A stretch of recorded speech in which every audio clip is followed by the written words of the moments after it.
Merci Israël de nous accorder quelques minutes de votre temps. Vous êtes le responsable du Conseil régional de la région de Benyamin dans les territoires et vous êtes aussi l'un des plus fervents soutiens de Benyamin Netanyahou. Alors première question, cela ne vous dérange pas de défendre un Premier ministre sous le coup de 3 chefs d'inculpation? Cela ne va pas à l'encontre des valeurs de la Torah que vous préconisez et que vous défendez? Il faut faire la distinction entre le volet politique et l'influence du politique sur le spirituel. Le Likoud ne perd pas sa force, même si certains de ses électeurs affirment ne pas vouloir voter pour ce parti en raison des ennuis juridiques du Premier ministre. Ces électeurs voteront de toute façon à droite. Ainsi, la droite se renforce. Autre chose, les inculpations infligées au Premier ministre pousseront certains électeurs à aller voter. Comment expliquer cela? Car ces électeurs estiment être trompés par les médias, par l'appareil juridique qui fournit les informations aux médias.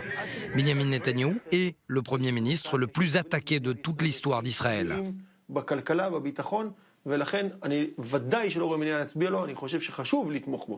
Comment Benyamin Netanyahou peut-il convaincre les électeurs sionistes religieux de défendre sa candidature, sa prochaine candidature déjà aux primaires, puis pourquoi pas aux élections? Beaucoup d'habitants, notamment de Judée-Samarie, l'accusent d'un manque de fermeté face à la terreur palestinienne.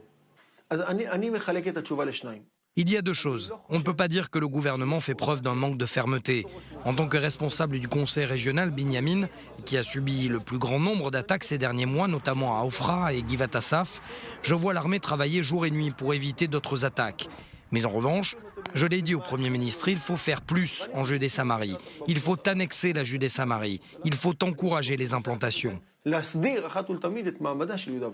Comment expliquez-vous les querelles intestines qui rongent les partis sionistes religieux? Est-ce que cela reflète une crise identitaire au sein de la communauté sioniste religieuse d'Israël?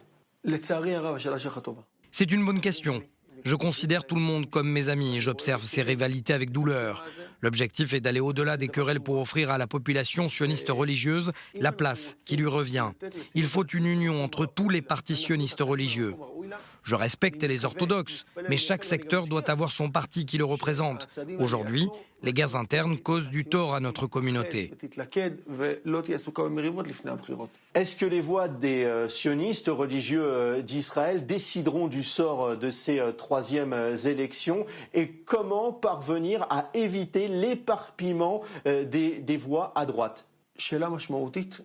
Oui, l'électorat sioniste religieux peut faire pencher la balance en faveur de la droite. On se souvient que lors des premières élections d'avril, le camp de la droite a manqué de former un gouvernement pour 1400 voix. Nous nous apprêtons à mobiliser toutes nos forces sur le terrain pour faire gagner la droite et réveiller notre électorat. Il faut éviter de voir nos électeurs céder à l'indifférence observée lors des dernières élections. Benyamin Netanyahou en est conscient et devrait multiplier les meetings lors de la prochaine campagne.